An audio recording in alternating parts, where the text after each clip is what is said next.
아멘. 감사합니다.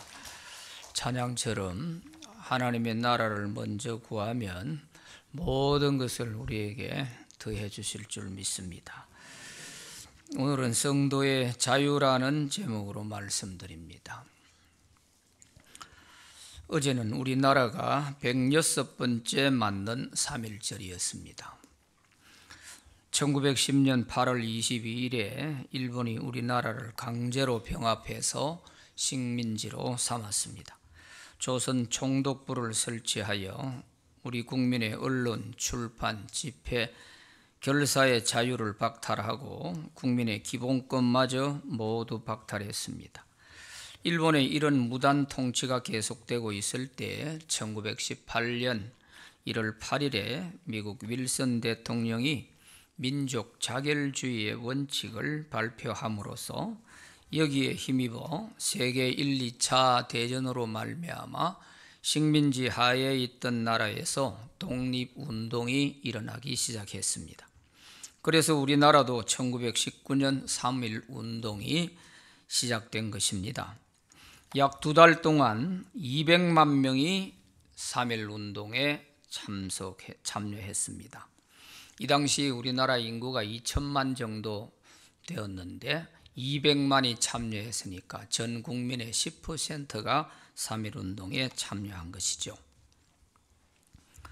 그러나 일본의 야만적인 이런 단합으로 국내에서는 만세운동이 약화되었고 만주와 연해주 등에 거점을 두고서 조직적인 독립운동을 전개하게 됐습니다. 3월부터 5월 말까지 3개월 동안 만세운동에서 학살된 사람이 7,509명, 부상자가 15,961명, 구속된 사람이 47,000명이 되었습니다. 이렇게 많은 사람이 희생하면서도 독립운동에 참여한 것은 빼앗긴 자유를 되찾기 위해서였습니다.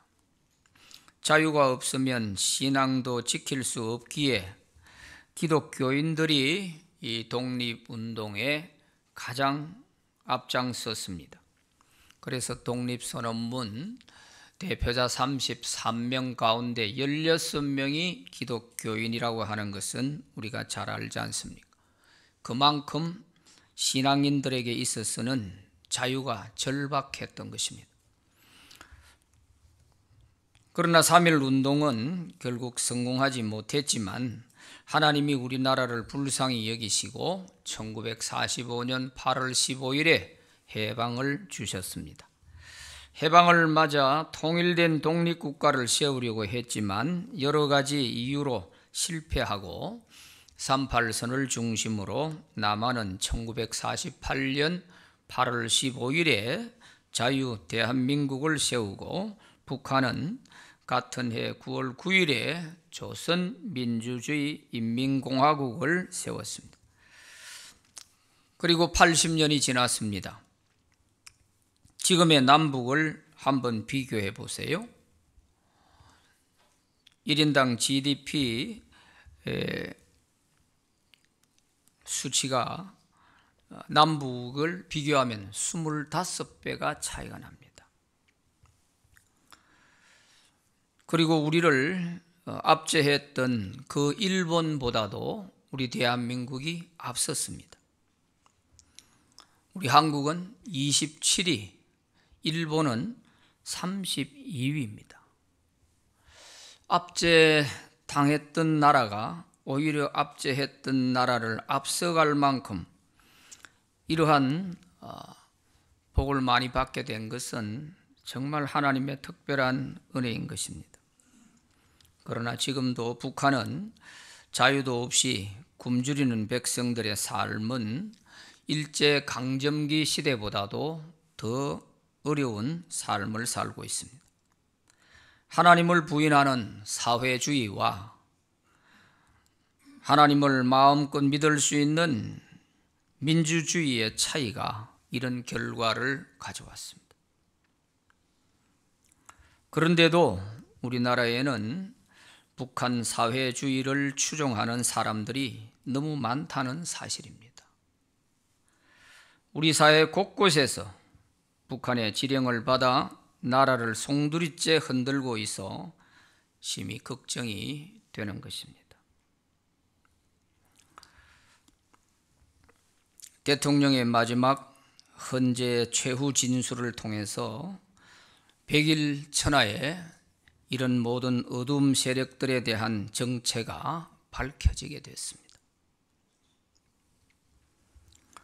지금까지 우리가 누려온 자유는 6.25 전쟁에서 자유를 지키기 위해서 유엔군과 우리 국군이 피 흘린 그 핏값으로 오늘 우리가 이 자유를 누리고 있는 것입니다.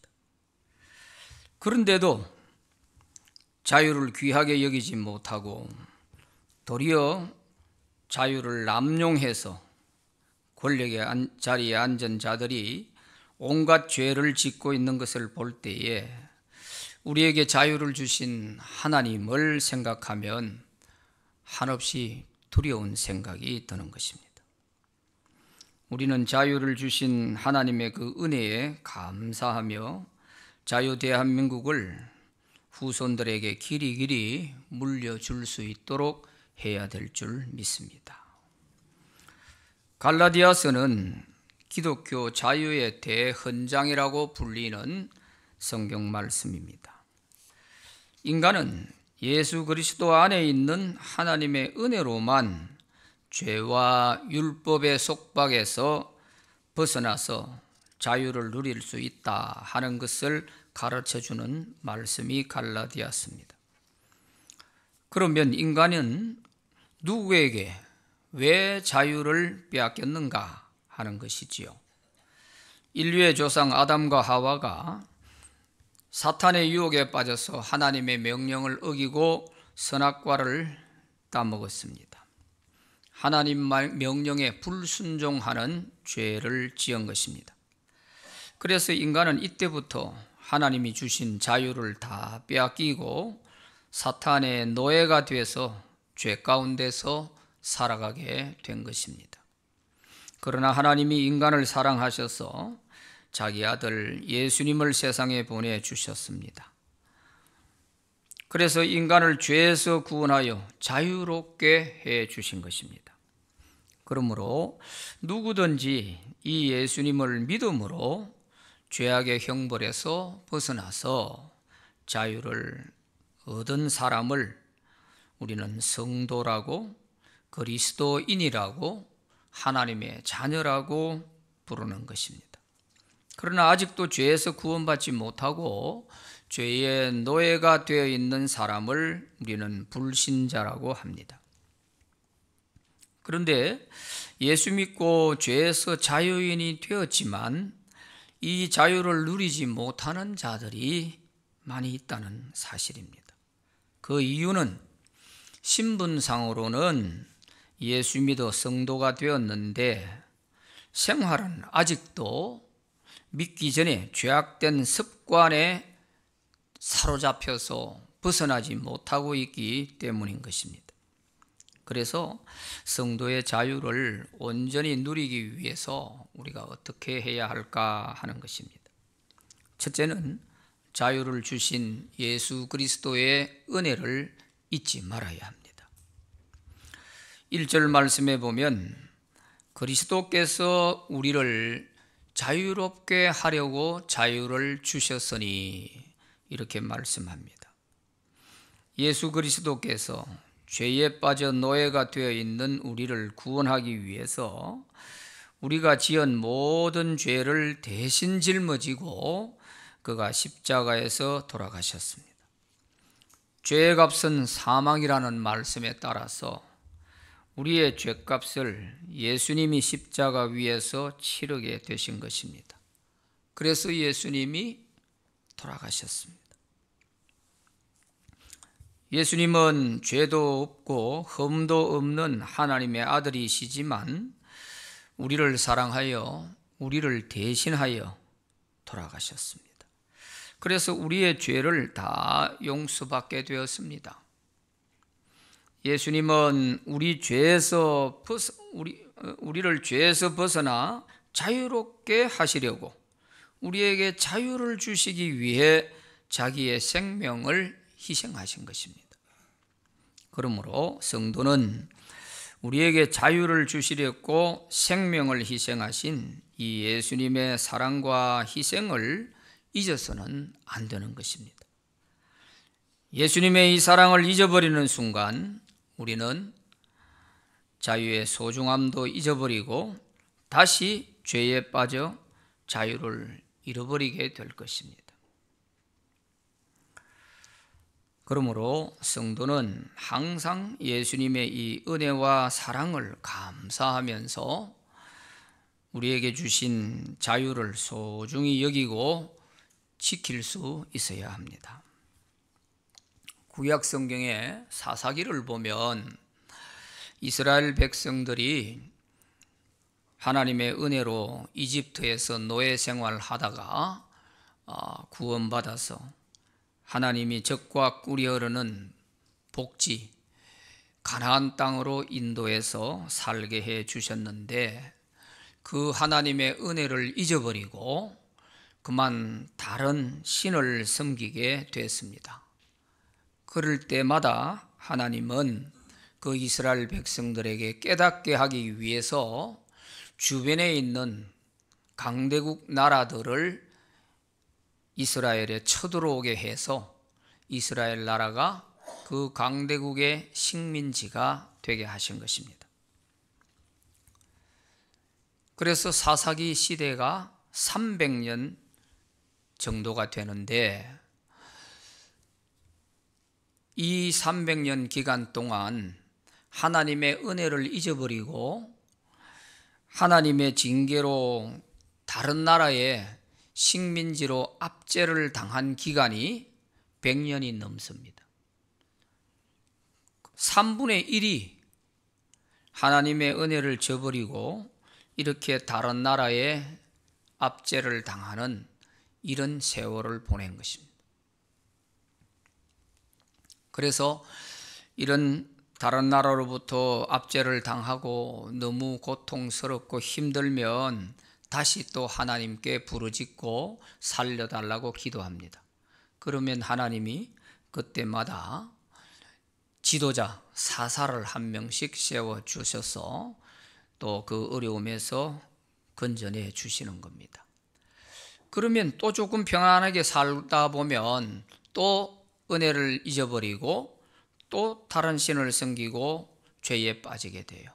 그러면 또 어려움이 오고 또 어려움이 왔을 때 부르짖으면 다시 건져주고 이렇게 계속 되풀이하는 그런 시대가 바로 이 사사시대입니다. 그래서 여러분들이 사사기를 읽어보시면 도대체 이 사람들 왜 이러나 이렇게 미련하나 이런 생각이 절로 들지요. 그렇지만 돌이켜서 우리 자신에게 한번 돌아보면 그 사람들 그렇게 말하기가 어렵습니다. 우리 역시도 그런 비슷한 면이 많이 있거든요. 편안해지면 하나님과 멀어지고 또 세상으로 빠졌다가 또 어려움 생기면 다시 또 주님 앞에 나와서 주여 살려주세요 그러고 또 문제 해결되면 또 세상으로 빠지고 또 어려움 생기면 다시 돌아오고 이렇게 반복하는 것이 어디 한두 번입니까? 그렇잖아요. 그래서 사사기를 보면 그런 답답한 생각이 들다가도 나중에는 그 사사기 속에서 내 모습이 비추어지는 거예요. 그래서 사사기에 보면 사사 마지막 무렵의 삼손 시대에는 40년 동안 이스라엘이 블레셋 나라의 식민지로 살게 됩니다. 얼마나 고통스러웠는지 모르죠. 그래서 부르짖으니까 하나님이 삼손을 세워줘서 블레셋에서 건져주시죠. 그래서 사사기에서 항상 늘 되풀이되는 그런 말씀이 있는데 사사기 13장 1절 말씀을 보면 이 말씀이 여러 번 사사기 안에서 반복이 돼요. 이스라엘 자손이 다시 여호와의 목전에 악을 행하였으므로 여호와께서 그들을 40년 동안 블레셋 사람의 손에 넘겨주시니라. 이렇게 되어 있습니다. 다시 여호와의 목전에서 악을 행하였다 하는 이 말은 하나님 은혜를 저버리고 또 다른 신을 섬기게 됐다는 뜻입니다. 그때마다 여호와께서 그들을 40년, 때로는 8년, 20년 이렇게 주변에 있는 강대국들에게 넘겨주어 버렸다는 거예요. 식민지로 삼도록 넘겨주어 버렸다. 그러면 얼마나 그 기간 동안 고통을 많이 받는지 몰라요. 그래서 이 고통받는 세월을 다 더해보면 100년이 넘는다는 거예요. 어쩌면 이것이 우리 인생의 축소판으로 나타나는 것이 아닌지 모릅니다. 그래서 우리가 하나님이 예수님을 통해서 우리에게 죄에서 건져 자유롭게 살 수 있도록 해주신 그 자유를 귀하게 여기지 못하고 남용하거나 또 태만해져서 하나님 은혜를 저버리고 세상으로 빠지고 우상숭배할 때에는 반드시 이런 민족적인 고통이 왔다 하는 것을 볼 수 있는 것이죠. 사사시대만 그런 것이 아니고 이것은 우리가 정부가 이루어지지 않고 이러다 보니까 우리가 힘이 약해서 그런가 보다. 이래서 우리에게도 왕을 세워주시고 왕이 다스리는 나라가 되게 해주세요. 이래서 사사시대가 끝나고 이제는 왕이 다스리는 왕정시대로 접어들지요. 그랬지만 그 왕정시대가 되었어도 오래가지 못했습니다. 마찬가지였어요. 그래서 믿음 좋은 임금이 나라를 다스릴 때는 나라가 잘 되다가도 또 믿음 없는 그런 왕이 등장하면 또 나라가 곤두박질 치고 이렇게 하기를 수없이 했어요. 그래서 솔로몬 이후에는 이스라엘 나라가 남북으로 나누어져서 북쪽 이스라엘은 불과 209년 만에 망해버립니다. 그리고 남쪽은 조금 더 가기는 했지만 345년 만에 또 망합니다. 결국은 자기들에게 자유를 주시고 또 마음껏 살아갈 수 있는 이런 은혜 주신 하나님을 저버리고 그 자유를 귀하게 여기지 못하고 오히려 죄 짓는 데 썼기 때문에 그랬던 것입니다. 이스라엘 백성들이 광야에 왔을 때에도 애굽에 노예 생활할 때는 죽겠다고 하나님 살려달라고 부르짖어서 하나님이 모세를 보내서 거기서 해방시켜 주신 거 아닙니까? 그래서 데려나와 광야를 지나갈 때에 목이 마르면 물 없다고 원망하고 또 만나를 매일같이 내려주시는데도 불구하고 우리가 원기가 부족하다, 고기가 먹고 싶다, 별소리다 하면서 하나님을 원망하고 불평했어요. 그러다가 결국은 그 원망하고 불평하던 사람들은 광야에서 다 죽고 가나안에 하나도 못 들어갔습니다. 왜 그런가? 애굽에서 노예 생활을 너무 오래 했기 때문에 그 노예의 근성이 남아가지고 조금만 하면 원망하고 불평하는 거예요. 이거 아주 좋지 않은 것입니다. 그래서 우리가 신앙생활을 할 때에도 이 세상은 어차피 광야 같은 세상인지라 어려움은 있게 돼 있어요.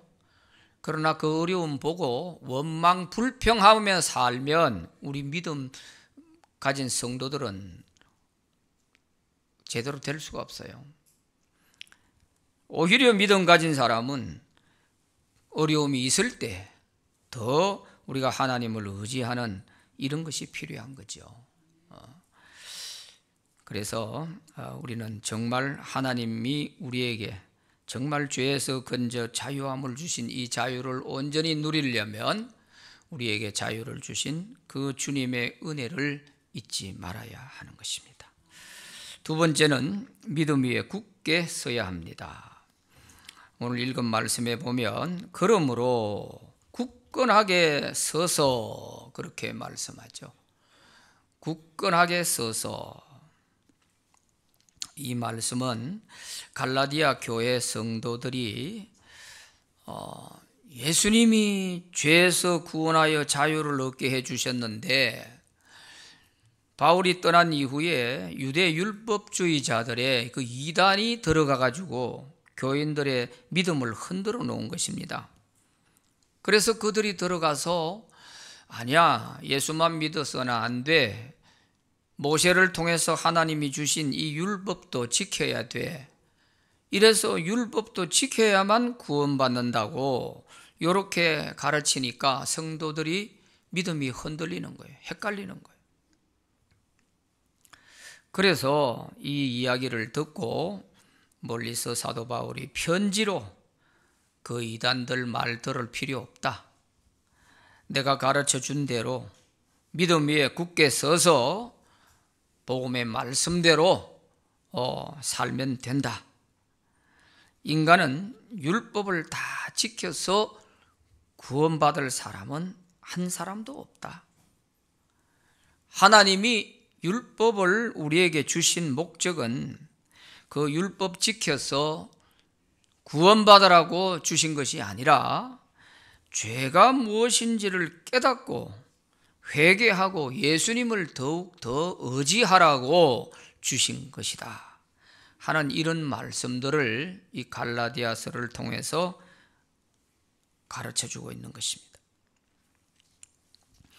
율법으로 구원받을 수 없다면 만약에 우리가 이 율법 이것을 가지고 구원받아 천국 갈 수 있다면 예수님이 세상에 오실 필요가 없는 거예요. 예수님이 오신 것은 우리 인간의 힘으로 이 율법을 완성할 수 없어요. 100% 다 지켜서 천국 갈 수가 없단 말이에요. 그래서 예수님이 오셔서 그 모든 율법을 하나로 묶어서 십자가에서 자기 생명을 바침으로써 율법이 완성되고 그것을 믿음으로 받아들이는 자가 성도가 누리는 자유인 것입니다. 예수님에 대한 믿음이 약해지면 성도의 자유도 흔들리게 돼요. 그러므로 우리가 믿음에 굳게 서기 위해서는 주님의 말씀으로 잘 무장해야 됩니다. 우리 믿음이 어디서 나옵니까? 로마서 10장 17절에 믿음은 들음에서 나고 들음은 그리스도의 말씀으로 말미암는다고 했잖아요. 그러므로 우리가 말씀을 굳게 붙잡고 주님의 십자가를 의지할 때에 우리가 자유를 누릴 수 있는 것이지, 이 믿음이 흔들리고 약해지게 되면 늘 죄책감에 빠져가지고 괴로운 신앙생활을 하게 되는 겁니다.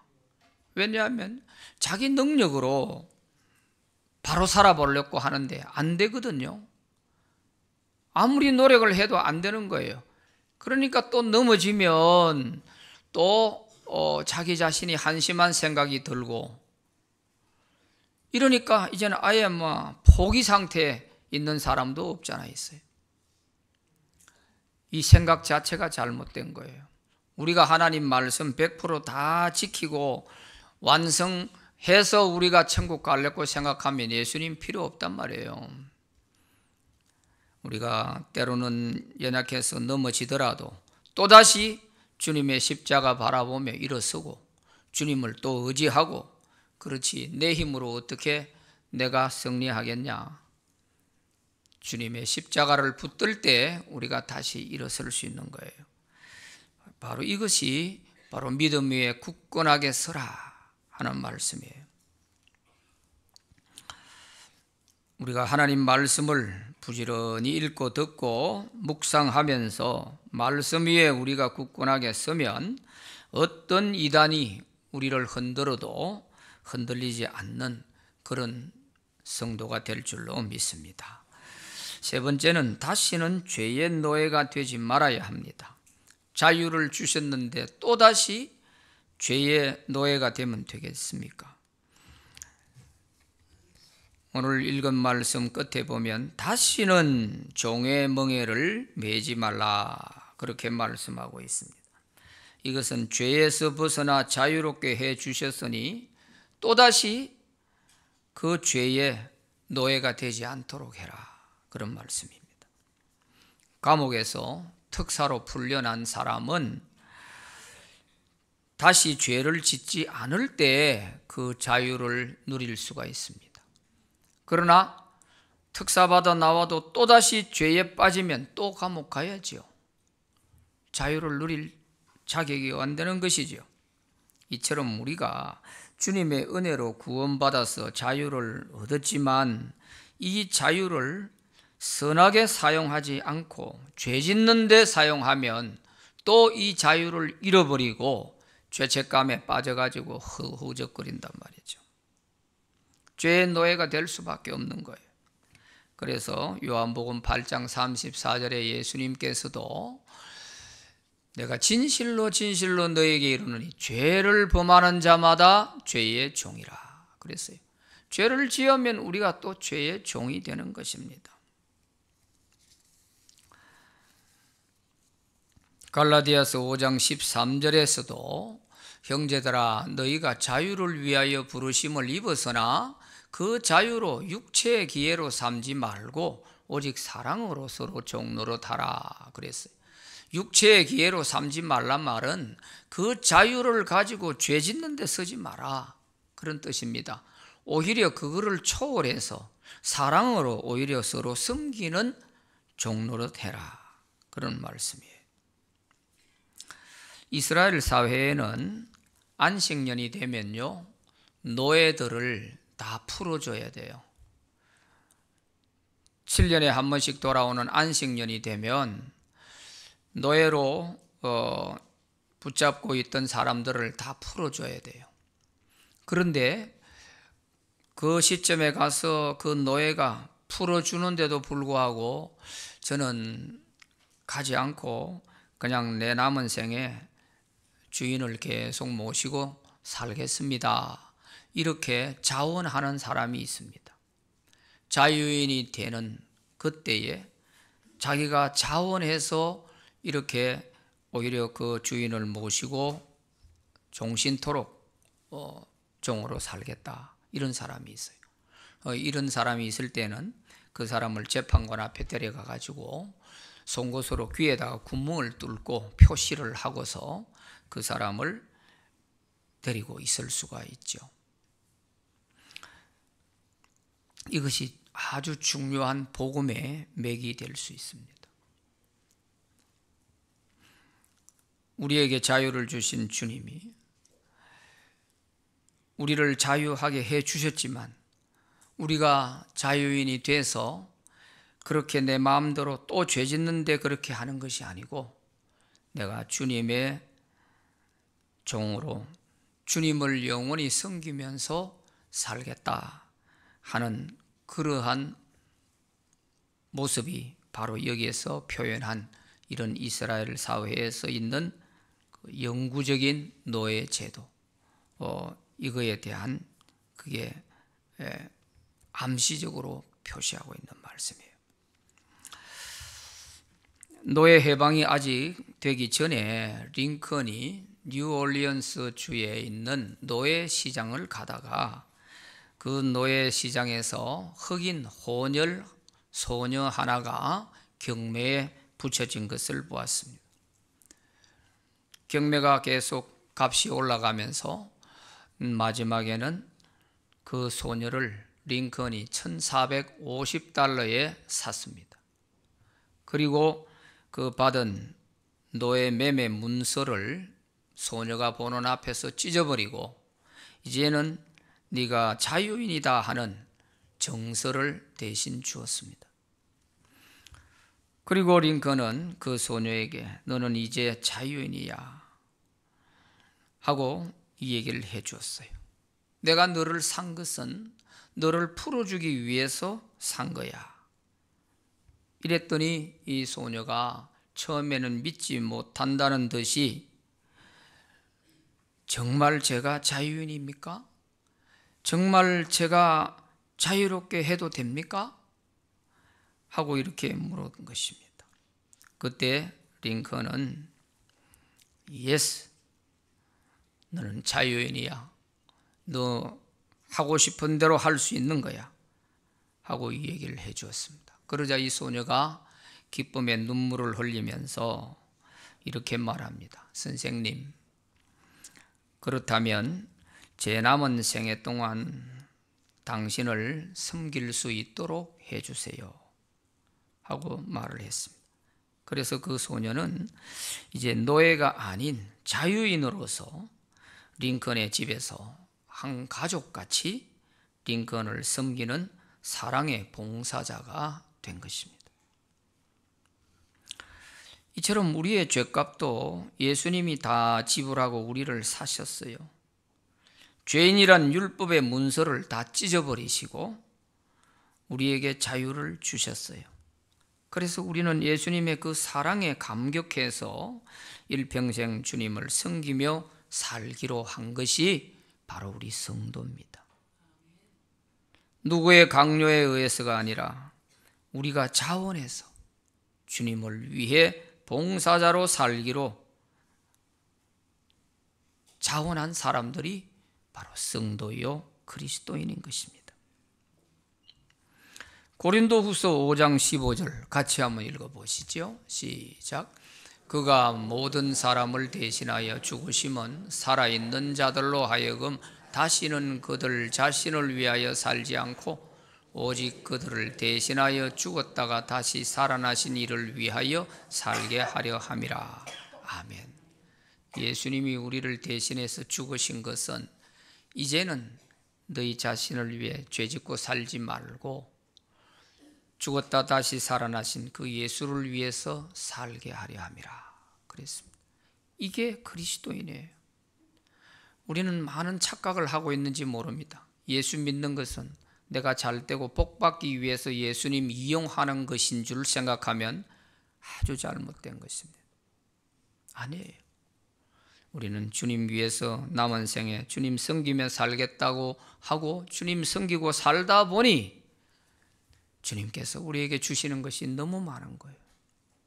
그 은혜와 복이 너무 많은 거예요. 이제는 우리가 노예가 아니라 오히려 주님을 섬기는 자로서 주님이 우리를 한 가족처럼 대해 주시면서 이렇게 복을 주신 것이죠. 그래서 성도의 자유는 남용하지 말고 바르게 선을 위해서 사용해야 합니다. 로마서 6장 13절에도 너희 지체를 불의의 무기로 죄에게 내주지 말고 오직 너희 자신을 죽은 자 가운데서 다시 살아난 자 같이 하나님께 드리며 너희 지체를 의의 무기로 하나님께 드리라. 이렇게 말씀하고 있습니다. 그러기 위해서는 우리 인간의 의지와 결단도 중요하겠지만 그것만으로는 안 됩니다. 그래서 성령의 도움을 받아야 하는 것입니다. 하나님이 우리에게 성령을 보내주신 것은 우리를 도와주기 위해서, 그래서 보혜사 성령을 보내주신 것입니다. 그래서 우리가 성령을 따라 살 때에 죄를 이기고 승리할 수 있어요. 우리의 자유를 누릴 수가 있습니다. 갈라디아서 5장 16절에 내가 이르노니 너희는 성령을 따라 행하라. 그리하면 육체의 욕심을 이루지 아니하리라 그랬습니다. 성령의 도움이 절대적으로 필요한 것입니다. 우리가 아무리 마음을 고쳐먹고 결단하고 해도 넘어질 때 너무 많아요. 그러나 성령이 우리를 붙잡아 주시고 우리를 이끌어 주시면 능히 이길 수가 있는 것입니다. 그래서 우리는 성령의 능력으로 우리 마음의 시기와 미움과 분노와 다툼을 다 몰아내고 사랑과 평안이 가득한 마음이 되도록 해야 합니다. 정신과 의사인 맥밀란이라는 사람은 이런 말을 했습니다. 어떤 사람을 미워하기 시작하는 순간부터 나는 그 미움의 노예가 된다. 그런 말을 했어요. 미움이든 시기든 질투든 분노든 다툼이든 그것에 내가 빠지게 되면 그 순간부로 나는 그것의 노예가 된다. 그랬어요. 우리는 이런 것에 노예에서 해방되었는데 다시 이런 죄악된 마음을 품어서 우리 스스로가 노예로 들어가는 일이 없어야 될 거 아니에요. 그러기 위해서는 전적으로 성령을 의지하고 성령의 도움을 받아야 하는 것입니다. 하나님을 알지 못한 자들이 자유와 권력을 남용함으로써 우리 사회의 법과 질서가 무너지고 있는 것을 보면서 많은 국민들이 답답해하고 있습니다. 정의와 공의가 무너지면 하나님의 심판으로 국가적인 재앙을 초래할 수 있습니다. 자유를 다시 잃어버릴 수 있습니다. 성경이 우리에게 보여주는 게 바로 그것입니다. 수많은 되풀이하는 이런 죄악된 역사가 바로 이스라엘 역사입니다. 그러기에 우리가 이런 사람들을 볼 때에 비난하고 욕만 하고 그저 답답해할 것만이 아니라 전도하지 못한 우리에게 책임이 있습니다. 그 사람들을 전도했더라면 이런 일이 없었을 거 아니겠어요? 그 사람 주변에 왜 믿는 사람이 없었겠어요? 지금 우리 국회의원들 가운데 전과자가 23명이랍니다. 전과자. 그것도 초범도 아니고 몇 범씩 되는 사람이. 이런 나라가 되면 이거 어떻게 되겠어요? 사람이 감당이 안 되면 하나님이 개입할 수밖에 없죠. 이들을 전도하지 못한 교회의 책임이 있습니다. 다 그런 사람이 그 자리에 가기까지에는 반드시 그 주변에 다 믿는 사람이 있단 말이에요. 그런데 그를 전도하지 못했기 때문에 이렇게 되는 거예요. 옛날 히틀러가 그렇게 2차 대전에서 무참한 그런 학살을 자행할 때 그 주변에 믿는 사람이 없었나요? 목사들이 많이 있었습니다. 그럼에도 불구하고 그를 제지하지 못했잖아요. 그걸 제지하려고 했다가 보네프라고 하는 젊은 목사님이 결국 사형을 당했죠. 그래서 우리는 전도하지 못한 이것을 회개하고 정말 이 나라가 하나님의 공의와 정의가 강같이 흐르는 나라가 되도록 우리가 기도해야 할 것입니다. 좌우를 따져서 싸울 것이 아니라 우리는 기도해야 이 나라를 하나님이 다시금 새롭게 하실 줄로 믿습니다. 기도합시다. 하나님 아버지, 106번째 맞는 3.1절을 맞이하여 이전에는 소수의 인원이나 할지라도 교회가 길러낸 인재들로 말미암아서 나라를 바로 세웠는데 오늘날에는 그리스도인들의 숫자는 많이 늘어났지만 믿음의 질이 떨어져서 오늘 이렇게 참혹한 이 대한민국의 현실을 보고 있습니다. 답답한 백성들이 거리로 뛰쳐나오고 있습니다. 젊은이들이 다음 세대가 암담함을 생각하고 2030 세대들이 거리로 뛰쳐나오고 있습니다. 교회가 회개하고 정말 우리가 전도하지 못하고 이 나라를 바로 가도록 하지 못한 것에 깊이 회개하고 정말 이 나라를 위해서 눈물로 기도하는 한국교회가 되게 하옵소서. 또 우리 모든 한 사람 한 사람 자신들도 비난을 거두고 이제는 이 나라에 하나님의 선한 역사가 나타나도록 우리가 기도할 수 있는 그런 뜨거운 마음을 주시옵소서. 그래서 정말